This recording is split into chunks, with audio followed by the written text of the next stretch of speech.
कुछ महीने पहले रेखा और विनोद शादी के बंधन में बंधे थे। विनोद एक कंपनी में जॉब करता था, दूसरी तरफ रेखा भी एक बड़ी कंपनी में जॉब करती थी। दोनों हमेशा अपने अपने काम में व्यस्त रहते थे। पति पत्नी होने के बावजूद वे दोनों एक दूसरे को बहुत ही कम समय दे पाते थे। जब भी उन्हें खाली वक्त मिलता तो दोनों अपने अपने मोबाइल में व्यस्त हो जाते थे। फिर एक दिन रेखा की सास सरला उससे कहती है, बहू, आज पास वाले मंदिर में एक बहुत बड़ी पूजा है। हर साल 9 दंपति उस पूजा में शामिल होते हैं। तू और विनोद दोनों मेरे साथ पूजा में चलो। मम्मी जी, मुझे ना ऑफिस का टारगेट पूरा करना है, मेरे पास बिल्कुल भी फुर्सत नहीं है। तभी वहाँ विनोद आता है। सरला विनोद से भी यही बात कहती है। माँ, तुम क्या बेकार की बात लेकर बैठी हो। मैं अपना काम करूँ कि तुम्हारे साथ मंदिर घूमता फिरूं। आज ऑफिस में बहुत ज़रूरी मीटिंग है, तुम रेखा को लेकर चली जाओ ना। अच्छा, तुम्हारी मीटिंग ज़रूरी है और मैं तो खाली बैठी हूँ ना। मेरा भी तो टारगेट पूरा करना बहुत इम्पोर्टेंट है। इस पूजा में सिर्फ पति पत्नी शामिल होते हैं। देखो, मेरी बात मानो और तुम दोनों पूजा में शामिल हो जाओ। इस तरह भगवान का अनादर नहीं करते। पर तुम कौन से ज़माने की बात लेकर बैठी हो? काम करने से पैसा मिलता है, भगवान की पूजा करने से नहीं। अच्छा, अब ना मैं तुमसे और बहस नहीं कर सकता, मैं ऑफिस जा रहा हूँ। इतना कहकर विनोद वहाँ से चला जाता है। मम्मी जी, मेरे ऑफिस का टाइम हो गया है, मैं भी जा रही हूँ। और फिर रेखा भी वहाँ से निकल जाती है। बेचारी सरला सिर पकड़कर सोफे पर बैठ जाती है और अफसोस करने लगती है। बेटा तो बेटा, बहू भी मुझे ऐसी ही मिली है। आखिर इन दोनों को गृहस्थी की जिम्मेदारी कब समझ में आएगी? इन्हें लगता है कि बस पैसे कमाना ही सब कुछ होता है। तभी वहाँ सरला की बेटी नंदिनी आती है। माँ, तुम दुखी मत हो, देख लेना एक दिन सब ठीक हो जाएगा।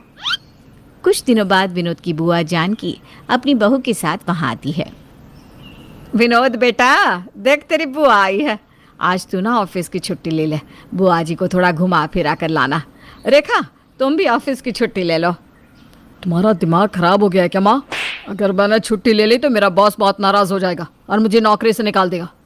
अरे बुआ जी को तो मैं फिर कभी घुमा दूंगा, अभी मेरे पास बिल्कुल समय नहीं है। इतना कहकर विनोद भी वहाँ से चला जाता है। मम्मी जी, मैं जा रही हूँ, मुझे देर हो रही है। ये सब देखकर जानकी को बहुत बुरा लगता है। अरे सरला, ये दोनों तो बहुत ही अजीब बर्ताव कर रहे थे। ऐसा लगता है जैसे पूरी दुनिया में सिर्फ यही दोनों काम करते हैं। अरे इंसान को काम के साथ साथ घर की जिम्मेदारी भी तो समझनी चाहिए। रिश्तेदारों से कैसी बात करनी है, कैसे मिलना है, थोड़ा इसकी भी तो तमीज़ होनी चाहिए ना। तुम ठीक कहती हो, लेकिन मैं क्या करूं? ये दोनों तो बस हर वक्त अपने काम में मगन रहते हैं। चल ठीक है, तुझसे और भैया से मिलना था सो मिल लिया, मैं तो अब जा रही हूँ। उसके बाद जानकी अपनी बहू के साथ वहाँ से चली जाती है। इस तरह देखते देखते कुछ महीने बीत जाते हैं और फिर एक दिन मोहल्ले की सभी औरतें सरला के सामने रेखा और विनोद के बारे में बात करने लगती है। सरला, तेरी बहू को आए पूरे 2 साल हो गए, लेकिन अभी तक उसने तुझे पोता नहीं दिया।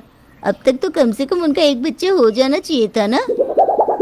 हाँ, तेरी बहू कुछ ज़्यादा ही मॉडल बनते हैं। अरे काम करना ठीक है, लेकिन गृहस्थी भी तो चलाना है। हम समाज में रहने वाले लोग हैं, हमें यहाँ के हिसाब से चलना पड़ेगा ना। सारी गलती ना सरला की है। शादी से पहले इसे अच्छी तरह सोच समझ लेना चाहिए था। पता नहीं ये कौन से धुन में थी जो रेखा को अपनी बहू बनाकर ले आई।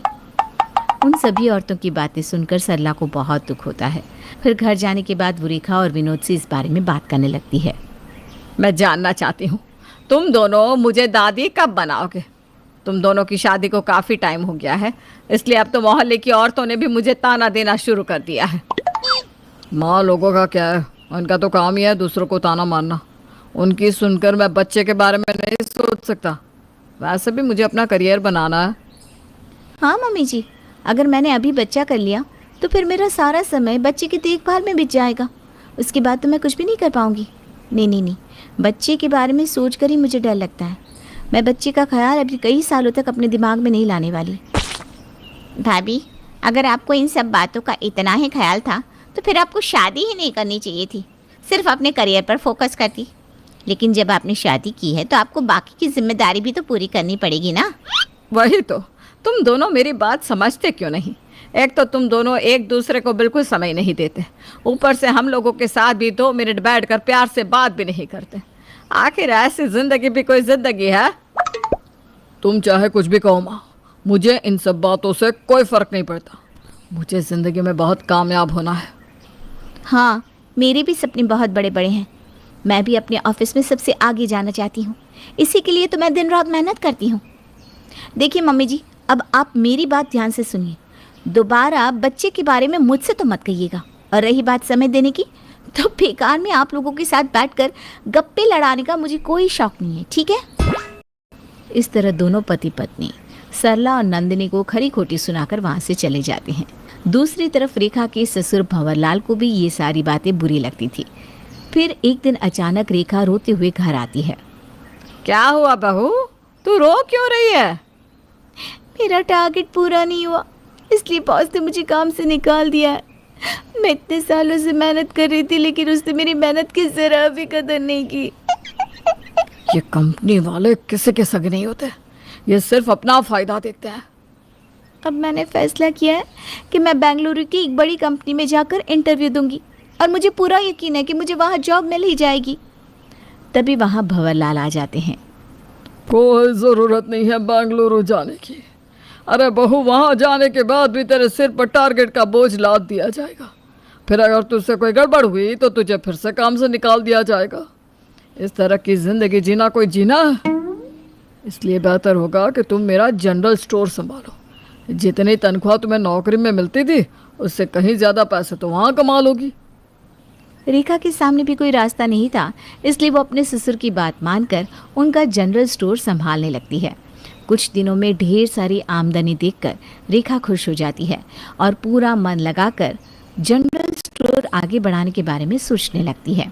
शाम को दुकान बंद करने के बाद रेखा अपनी सास और ननद के साथ बैठकर समय बिताया करती थी। अपनी इस नई जिंदगी से रेखा बहुत खुश थी। उसके विचार पूरी तरह बदल गए थे। अब वो परिवार और काम की अहमियत अच्छी तरह समझने लग गई थी। दूसरी तरफ अपने काम से विनोद रोज़ चिड़चिड़ा रहता था। रेखा रोज़ विनोद को जनरल स्टोर से होने वाले फ़ायदों के बारे में बताया करती। फिर आखिरकार एक दिन विनोद भी अपनी नौकरी छोड़कर रेखा के साथ जनरल स्टोर में काम करने का फैसला करता है। बस बहुत हो गया, अब मैं भी अपनी कंपनी के बोझ तले दबना नहीं चाहता, इसलिए अब मैं भी तुम्हारे साथ जनरल स्टोर में काम करूँगा। ये सुनकर रेखा बहुत खुश होती है और उसके बाद दोनों पति पत्नी साथ मिलकर अपना जनरल स्टोर चलाने लगते हैं। दोनों की मेहनत और लगन रंग लाती है और कुछ ही महीनों के बाद वे दोनों एक दूसरा जनरल स्टोर भी खोल लेते हैं। दूसरी तरफ दोनों अपने परिवार को अच्छा खासा समय दिया करते थे और फिर कुछ महीनों बाद रेखा गर्भवती हो जाती है। इस बात से पूरा परिवार खुश हो जाता है। देखते ही देखते 9 महीने बीत जाते हैं और रेखा एक सुंदर से बच्चे को जन्म देती है।